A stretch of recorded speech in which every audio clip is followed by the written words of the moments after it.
Air ini dengan volume yang tingkat besar datang dari utara, ini tidak mampu lubang yang sekecil got itu tidak bisa tampung. Jadi begini jadinya. Pak, apa yang Pak alami Pak dengan kondisi badan ini Pak?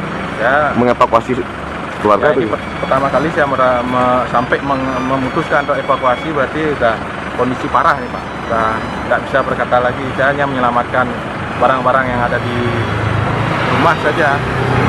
Dan ini warga yang paling parah, paling menderita, itu sudah setinggi di atas pinggang, tengah ya. Jam berapa hujannya? Berapa lama hujan tadi Pak?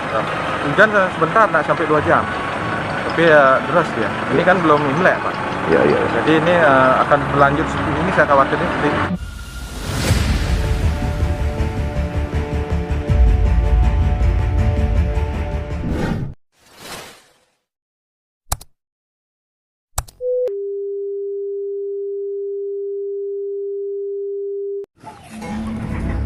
Banjir bandang melanda Bali dan membuat rusaknya bangunan termasuk tempat ibadah umat Hindu pura. Salah satu pura bersejarah di Kabupaten Tabanan turut terendam banjir. Menurut informasi dari Instagram @info_mengwi, banjir bandang Bali turut merendam pura Campuhan Tabanan Bali di Banjargenter, Kabupaten Tabanan pada Senin. Detik-detik pura Campuhan Banjargenter, Desa Adat Mengwi, tergerus derasnya air akibat hujan yang melanda wilayah Mengwi dan sekitarnya, di mana ketinggian air mencapai 15 meter, tulis akun tersebut pada video yang menunjukkan terjangan banjir bandang. Pura Campuhan Tabanan Bali di Banjargenter berdekatan dengan Pura Taman Ganter yang didirikan Kerajaan Mengwi. Pura Campuhan Tabanan Bali ini juga termasuk pura kuno dan sakral bagi masyarakat setempat. Selain pura Campuhan Tabanan Bali ini tercatat ada 9 pura lainnya serta jalan dan jembatan di Kabupaten Tabanan yang juga rusak akibat banjir bandang. Gubernur Bali Wayan Koster sudah meninjau lokasi yang terdampak dan mengatakan akan segera memberikan bantuan. Apabila bencana ini sudah dinyatakan sebagai darurat bencana, maka kemungkinan bisa mendapat penanganan khusus lewat program APBN, sehingga perbaikan pura Campuhan di Banjargenter akan kami bahas skema bantuannya, kata Koster yang dikutip dari Antara. Sembari menunggu penanganan jangka panjang pasca banjir bandang di Kabupaten Tabanan, Gubernur Bali juga mengaku akan lebih fokus pada penanganan korban bencana alam itu, termasuk pemenuhan kebutuhan dan di pengungsian. Jadi penanganan sosial bagi korban terdampak bencana menjadi prioritas utama kami secara jangka pendek, ujarnya.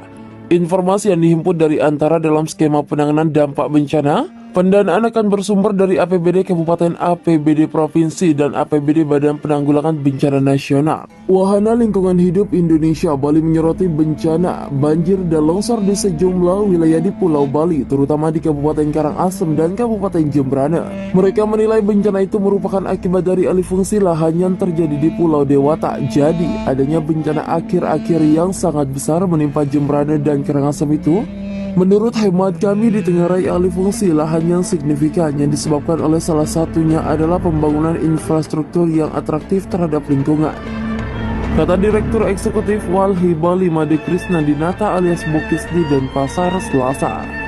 Menurutnya, alih fungsi lahan jenis menjadi salah satu penyebab dominan terjadinya bencana akibat intensitas hujan yang tinggi seperti banjir dan longsor. Hal itu menunjukkan upaya pengendalian pemanfaatan ruang di Bali sangat kurang.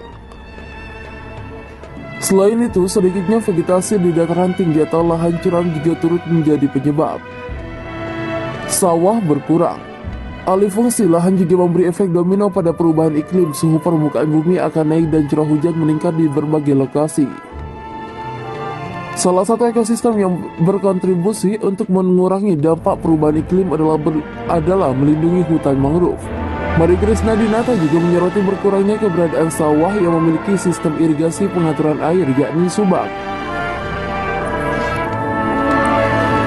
Banyak lahan yang dikorbankan untuk pembangunan jalan tol Gilimanuk-Mengwi. Kami di sini mengkritisi beberapa proyek-proyek yang memang memiliki andil besar dalam perubahan alih fungsi lahan, salah satunya proyek jalan tol Gilimanuk-Mengwi, imbuhnya Selain itu, Walhi Bali juga menyoroti rencana pembangunan terminal LNG di kawasan mangrove dan pesisir Sanur, tepatnya di Tahura, Ngurah Rai, di Denpasar. Langkah itu dinilai akan mengurangi daya dukung Bali dalam memitigasi bencana, sedikitnya akan menghilangkan 14,5 hektar mangrove, ujarnya.